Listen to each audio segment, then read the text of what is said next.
Sir मेरा सवाल ये था, सर नमाज और इबादत में कैफियत आ जाती हैं। जब जी कैफियत आती है तो इंसान टाइमलेस हो जाता है ना, जी मतलब जी। इतना उसको परवाह नहीं होती टाइम की।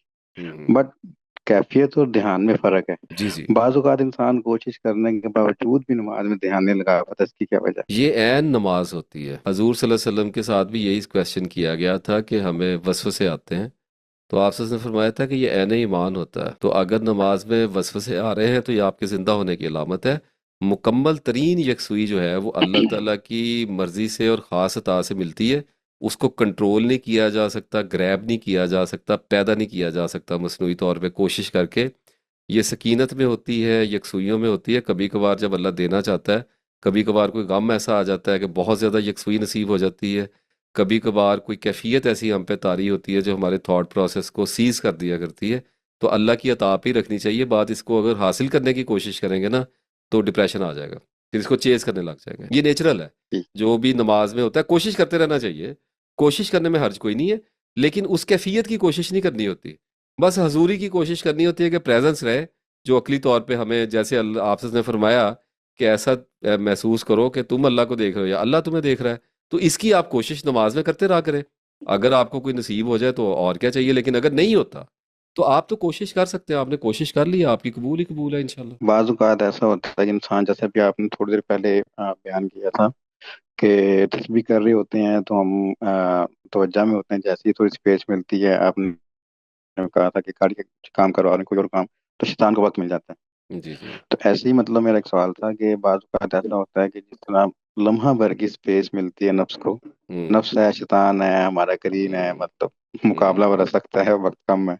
हम्म तो वो ऐसे रश करके आता है जैसे किसी कंपार्टमेंट में वैक्यूम हो और उसको जरा सी एयर को स्पेस मिले और वो रश करके आती है। हम्म। और वो इन एन इंस्टेंट जो है ना, इंसान के ज़हन में घूमना शुरू हो जाता है। लेकिन कुछ मुश्किल तो नहीं रहता ये मामला, कुछ वक्फे के बाद उसको महसूस होता है भाई मैं थोड़ा डी ट्रैक हो गया हूँ, ऐसे ही है। डिरेल हो गया हूँ, तो वो एग्जैक्टली। दोबारा वापस आ जाता है। बट इससे बचा कैसे जाए? नहीं नहीं नहीं, बच नहीं सकते। अगर बच जाएंगे तो लर्निंग कर्व जो है वो उस सेशन में चला जाएगा, पॉसिबिलिटी नहीं रहेगी। अल्लाह ताला फिर से हमें क्यों सिखाएगा?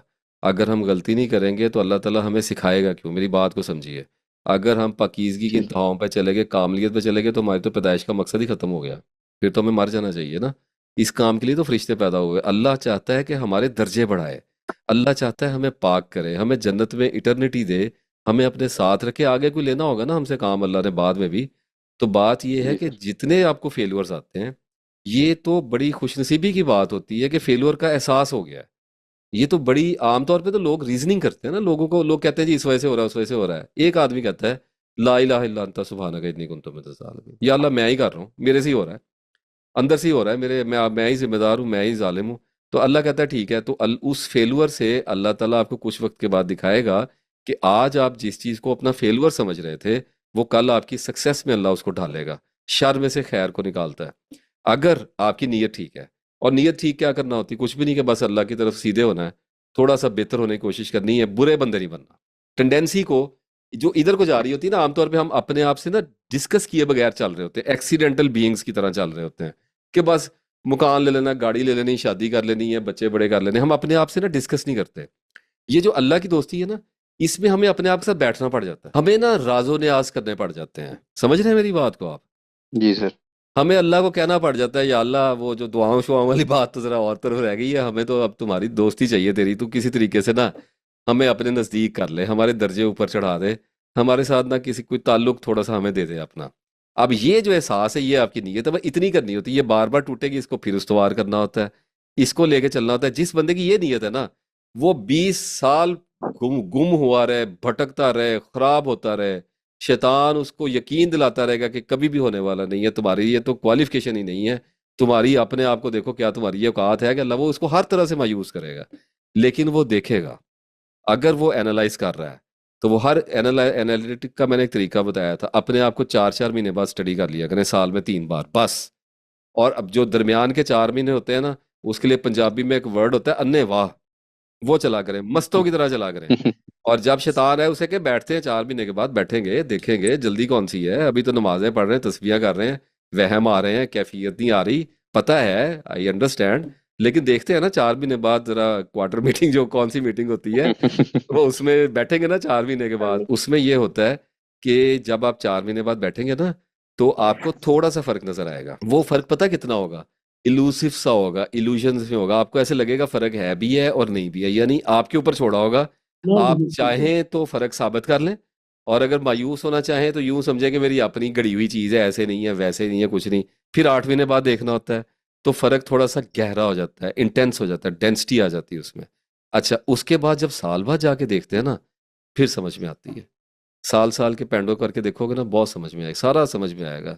कुछ भी ऐसा पूछना नहीं पड़ेगा किसी से। पिछले अल्हम्दुलिल्लाह 1 साल से तस्वीर कर रहा हूँ, मुझे वाज़ह फर्क महसूस हो रहा है कि तस्वीर गार्ड हाँ। तो कर रही है। हाँ। बट बीच में ना आज जो कुछ बुराइयां या गुनाह जैसे छोड़े हैं, जाहिर बात है मेरी उम्र 30 साल है, 29 साल में एक रवीश पे चला, नफ्स की मान के चला, 30वें हम्म। साल थोड़ा शऊर आया था तो पहले भी, लेकिन एक्चुअल में जो अल्लाह पाक ने दिया 30 साल की उम्र में आया।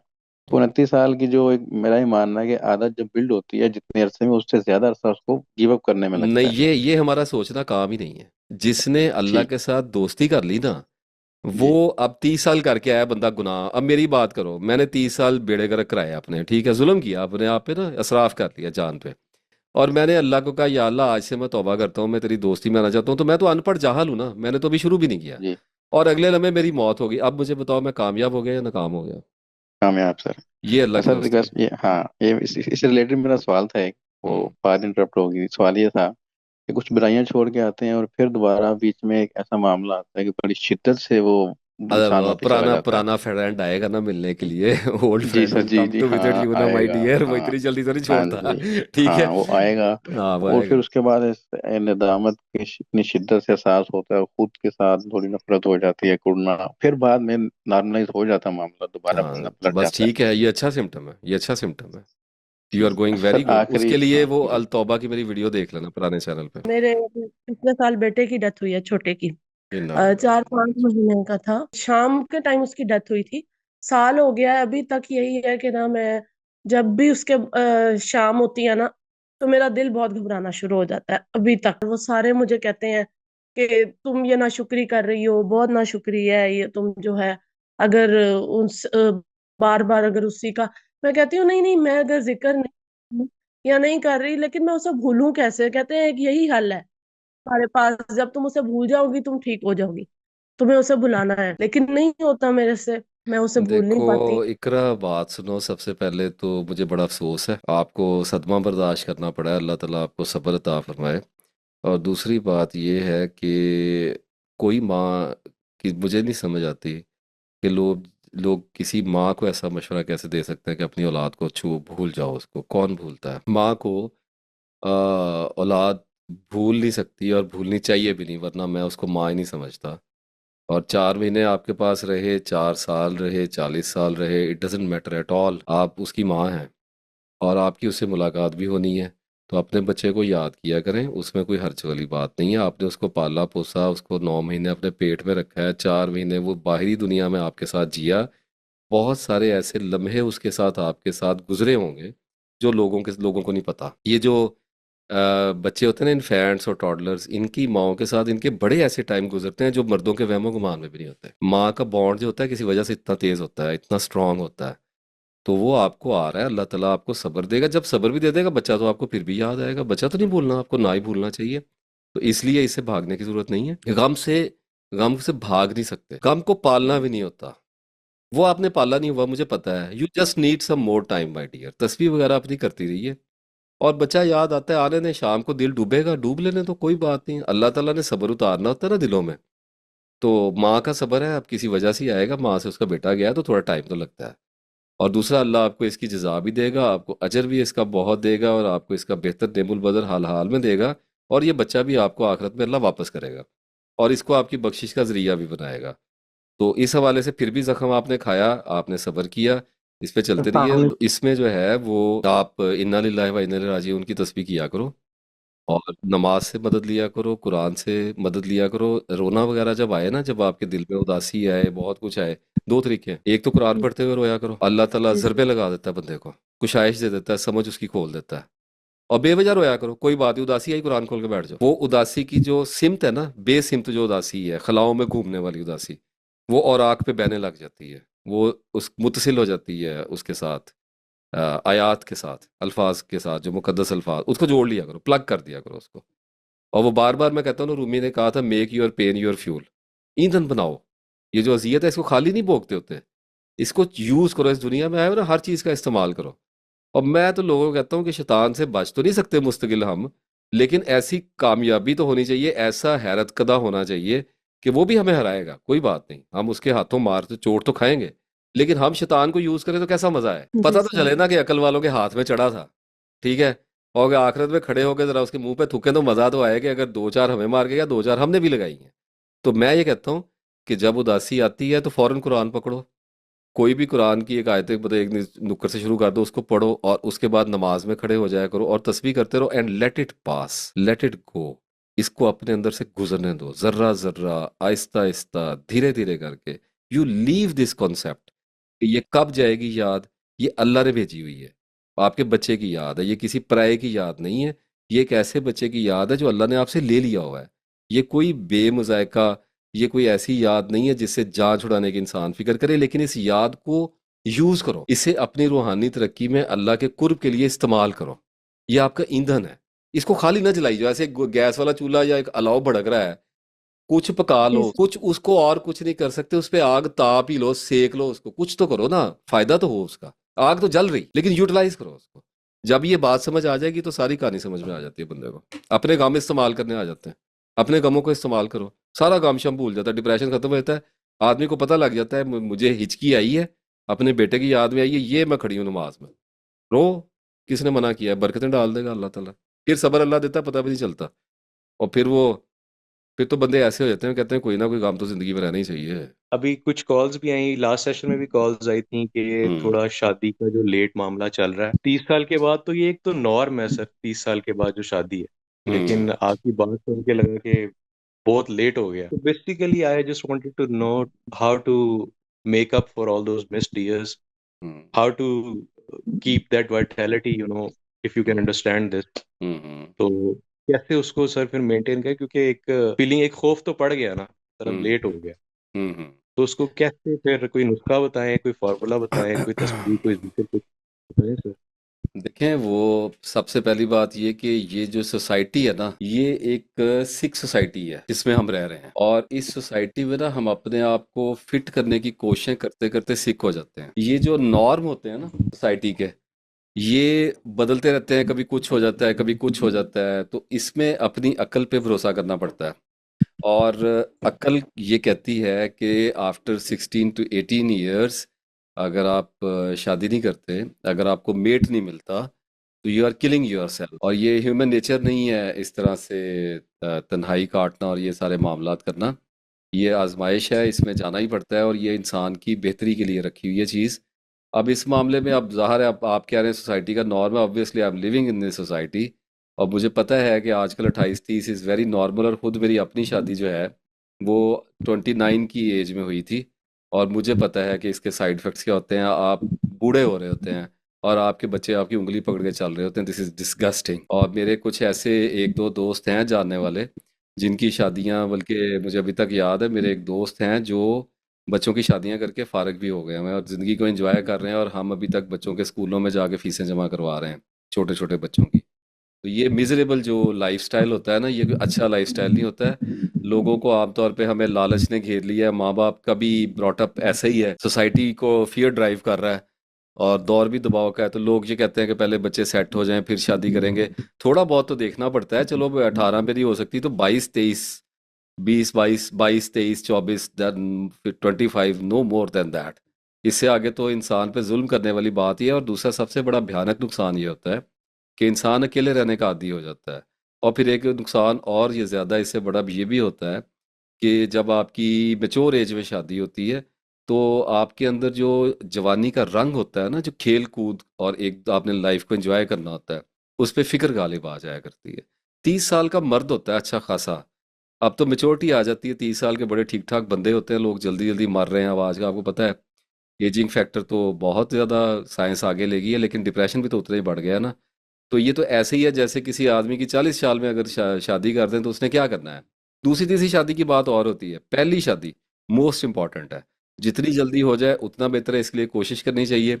अपने पेरेंट्स को कन्विंस करना चाहिए। शरीयत में कोई शर्म नहीं है और अल्लाह भी हक बात कहने से नहीं शर्माता। जैसे जैसे लाइफ आगे बढ़ती है ना, ये डेंस होती चली जाती है, सकील होती चली जाती है। इसका बोझ आप यूं समझिए कि ऐसे होता है जैसे आप एक फॉग में वॉक थ्रू कर रहे हैं और वो हर आने वाले वक्त के साथ साथ डेंस होती चली जा रही है। निशानी वो ये है कि बॉडी के अंदर हर 4 से 5 साल के अंदर मेजर डिटेरियरेशन का हिट आ रहा होता है, जिसको डैमेजेस के साइकिल कहते हैं।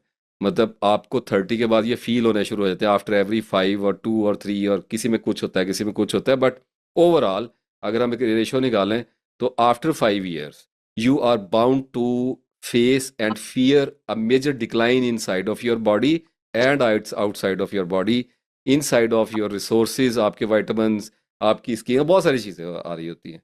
तो इसमें फिर आपके फेथ के सिस्टम, फिर आपके ऊपर रोजगार का दबाव, बीवी बच्चों का दबाव, उम्र गुजरने का, फिर आखिरत का हमारा जो फेथ है वो नज़दीक आ रहा होता है। तो माइंड जो है ना वो दबाव में जाना शुरू हो जाता है। इसलिए मैंने कहा कि डिप्रेशन को अंडरस्टैंड करो, एंग्जाइटीज को अंडरस्टैंड करो, अपने फोबियाज को देखो, अपने खलजानों को देखो, अल्लाह के साथ जुड़ो, ताकि आने वाली जिंदगी में आपको इसकी जरूरत पड़ेगी। मैं जिस जगह पे खड़ा हूं ना, literally frankly speaking, I know I need God for the sake of my own self. मेरे लिए अल्लाह की इससे बड़ी निशानी कोई नहीं है कि मुझे अल्लाह चाहिए, और मुझे अल्लाह की हर वक्त ज़रूरत पड़ती है। अगर मैं फेथ पे नहीं हूँगा, आई एम लॉस्ट। मुझे पता है मैंने या पागल हो जाना है, मैंने या खुदकुशी कर लेनी है। और इतनी बड़ी बड़ी निशानियां आपके आगे आती है। सिर्फ एक चीज़, अपने आप को बचाओ, बाकी चीज़ें छोड़ दो। कोई बात नहीं, एक्सरसाइज होती है नहीं होती, जितना गुड़ डालो उतना मीठा होता है ज़िंदगी में। जिस चीज़ के ऊपर काम करोगे उसके रिजल्ट आपको दूसरों से उतने ज़्यादा मिल जाएंगे। एक आदमी जिम में ज़्यादा वक्त गुजारेगा तो ऑब्वियसली उसको क्वालिटी ऑफ लाइफ इंप्रूव होकर मिलेगी, बट किसी भी जगह पे एतदाल को लूज ना करना। लूज करने का मतलब बार बार अवेयर कर रहा हूं कि फॉर एवर लूज ना करना नहीं है, लूज होता रहता है, उसको वापस खींच के लाना होता है। एक बंदा जिम में जाना शुरू किया तो उसकी टेंडेंसी पता माइंड की और बॉडी की क्या होती है कि अब मुझे मुकाबले करा लो, मुझे चैंपियनशिप्स में ले जाओ, मैं 6 पैक्स बना लूं, अब मैं शेक्स पीने शुरू कर दूं, अब मैं प्रोटीन्स लेने शुरू कर दूं, अब मैं जॉगिंग भी शुरू कर। तो हर चीज आपको अपनी इंतहाओं में, क्योंकि झोल खाएगा माइंड, इसकी नेचर याद रखना। ये एडिक्टिव है। सिगरेट पीता हूं ना, इसका क्या है, ये तो कहेगा अभी पिया दोबारा लगा दे। इसको अक्ल से कोई ताल्लुक नहीं है, ये रिपीट करना चाह रहा है। इस repetitive cycle is your enemy, इसको देखना होता है। फिर किसी से निजात हो जाती है, किसी से निजात नहीं होती है। बट अगर आपको पता है कि 100 प्रॉब्लम्स हैं और 100 में से 50 को आप कोप कर पा रहे हैं, it's a very good standard, you are going very fine. अब जैसे मैंने आपको बताया बिजनेस के पीछे पड़े हो तो कमाना तो है, क्यों नहीं कमाना। बीवी बच्चों के लिए रिस्क का इबादत का हिस्सा है, कमाओ। लेकिन वो देखो जब 4-5 लाख से आगे जाओगे ना, मिलियन से आगे जाओगे, तो वो बकरी बना देगा शैतान, उसके आगे लाठी लेके ना गधे के आगे, और वो उसके आगे गट्ठा रख देगा घास वाला, और उसके ऊपर बैठ जाएगा और गट्ठे के चक्कर में इंसान को चक्कर लगवाता रहेगा। तो आपको ये अंडरस्टैंड करना होता है कि छोटी गाड़ी ले ली है, बड़ी गाड़ी ले ली, बस इससे बस इनफ हो गया यार। तो अपने आप को रोकना पड़ता है। और एक बात उसमें भी क्लियर है, इंगेजमेंट्स को डाइसेक्ट करना होता है कि मेरा वक्त खप किस चीज़ में रहा है, मेरे रुझानात क्या है, मेरी प्रायोरिटीज़ क्या है, मेरे ऑब्सेशंस क्या है। अब अगर मैं यूट्यूब की बात कर लूँ, मुझे ले लो मिसाल के तौर पे, मेरी समझ आ जाती है बात बड़ी आसानी से कि अब मैं यूट्यूब के वीडियोस में हर वक्त ही फंसा रहूँ कि अब मैंने अगली वीडियो कौन सी लानी है, ये वीडियो कौन सी। एक वीडियो लेके आता हूँ, एक हफ्ते बाद मर के लेके आता हूँ, ऐसी तैसी मेरी हो जाती है, रोने वाला हो जाता हूँ कि इतनी डिस्टर्बेंस आती है मेरी लाइफ में। और लोग हर रोज लेके आ रहे हैं और मैं कहता हूँ पता नहीं कैसे लेके आ रहे हैं। और वो उसके तो क्या होता है कि डिजायर जो है वो आखिरकार अनकॉन्शियसली आपका बुत बन जाती है, और आप उसके आगे एक स्लेव की तरह हर वक्त उसके आगे हाथ जोड़ के उसकी पूजा में अपने आप को मसरूफ देख रहे होते हैं। Everything will try to become your god. वो पैसा है, वो हेल्थ है, वो औरत है। औरतों के पीछे ज्यादा भागोगे औरत खुदा बन जाएगी, पैसे के पीछे ज्यादा भागोगे पैसा खुदा बन जाएगा, हेल्थ के पीछे भागोगे हेल्थ खुदा बन जाएगा। तो वापस खींचना होता है अपने आप को। ये निकलेगा, ये लगाम छुड़ा के ना, ये भागता हुआ निकलेगा। इसको टेम करके, कभी प्यार से, कभी समझा के, कभी इंसल्ट करके, कभी स्ट्रगल करके, कभी अपने आप पे तंज करके, और कभी नीयत के साथ, मोस्ट ऑफ द टाइम नीयत के साथ कि या अल्लाह इत्दाल पे रख, या अल्लाह इत्दाल पे रख, रब्बी नहीं लवान जलता लिया मेरे ख्याल की। तो फिर क्या होगा कि अल्लाह उन मामलात में हेल्प करनी शुरू करता है जहां पे आप बेबस होते हैं। अभी इंसल्ट की बात हो रही थी वीडियो में, एक खातून ने कहा कि मुझे मेरी दिल आजारी हो जाती है। मैंने कहा हेल्प है, डिवाइन हेल्प आती है। आप एक काम खुद नहीं कर पा रहे, अल्लाह को पता है इसने नहीं करना, वो आपकी बेइज्जती करा देता है, आपका किला ठोक देता है, फ्रैंकली स्पीकिंग जिसको पंजाबी में कहते हैं। बंदे की तबीयत सेट हो जाती है। वो बाज औकात हम अपने जज्बाती बहरानों का या अपने नफसियाती खलजानों का शिकार होके ना मस्त हाथियों की तरह चढ़ पड़ते हैं ना किसी चीज के ऊपर। ये बंदे बड़े और तरह की चीजें होती हैं। औरतों को भी बड़ा जुनून होता है, वो किसी बंदे के पीछे पड़ गई हैं। बंदा दौलत के पीछे पड़ गया है, शोहरत के पीछे पड़ गया, किताबें लिखनी शुरू की, अब किताबें ही लिखी जा रहा है। तो जुनूनों में गुम होने वाले होते हैं। और फिर अगर साथ में तस्बीहें चल रही, अगर साथ में दुआएं चल रही, अगर साथ में नमाज चल रही कि या अल्लाह मेरे से नहीं किया जाता, मैं आम लाउजी, मैं इसी तरह का हो जाता हूँ, मैं आज तुझे कह रहा हूँ कल मैंने फिर ऐसे ही हो जाना है। तो फिर अल्लाह ताला सारे फैक्टर को इकट्ठा करके आपके पास लेके आता है। उसमें फिर थोड़ी तकलीफ होती है, लेकिन जब अल्लाह के हाथ में दे दी ना बात, क्योंकि वैसे भी अल्लाह के हाथ में ही है, जब मान लिया है कि दे भी दी अल्लाह, कॉन्सेप्ट भी ठीक कर लिया है, तो फिर एक मखसूस वक्त के बाद जब तरबियत थोड़ी सी आगे जाती है, तो इंसान को समझ आ जाती है कि जो भी क्या हो रहा है अल्लाह की मर्जी से हो रहा है। दुआ से इंसान यूथफुल और लाइफ में रह सकता है? देखें, दुआ एक दुआ क्वालिटी है, दुआ एक रिचुअल नहीं है। अगर आपको कोई मसला है, for example if you want to live young younger, तो आपकी दुआ क्या है? आपकी दुआ हेल्थ कॉन्शियस होना है। आपको अपने फूड इंटेक्स को देखना पड़ेगा, अपने उठने जागने को देखना पड़ेगा, आपको अपने एडिक्शंस को देखना पड़ेगा, या there is lot of stuff. तो फिर मैं वही तो कहता हूँ कि अगर कोई चाहता है कि वो जवान रहे, तो उसे सारी ज़िंदगी के एस्पेक्ट्स में ना थोड़ा थोड़ा कुछ उठाने की कोशिश करनी पड़ेगी। और फिर वो किसी किसी में देखेगा कि वो इसमें से तो उठा लेता है थोड़ा सा, उसमें फेल हो जाता है। फॉर एग्जाम्पल, मैं एक्सरसाइज करने के लिए तो तैयार हूँ, मेरे से सुबह उठा नहीं जाता। अब ये जंग लड़ते हुए मुझे 25 साल तो हो गए, अभी तक मैं नहीं जीता। मैं अपनी मौत तक इससे लड़ रहा हूँ, लेकिन मैं स्ट्रेस नहीं लेता। मुझे पता है, मेरे आपको आपकी कमियों का पता होना चाहिए, ये जवानी है। इस बात को खुदा के लिए समझो। अगर आपको आप इस चीज का पता है ना कि इसके अंदर फॉल्ट क्या है, इसके अंदर इल्यूजन क्या है, झूठ क्या है, अगर आपको अपने सच और झूठ का पता है, फिर ये मैटर नहीं करता, क्योंकि आप जो भी कर रहे हो आपको क्रिमिनल का पता है, तो आप उसमें एक हद से आगे नहीं जा सकते। और इस्लाह जो है वो जरा नजदीक आ जाया करती, उसकी पॉसिबिलिटी क्रिएट हो जाया करती। So stay away from your self, stay away from your sins, stay away from your qualities and stay away from your faults, stay away from the whole of your consciousness. That's all you need to do.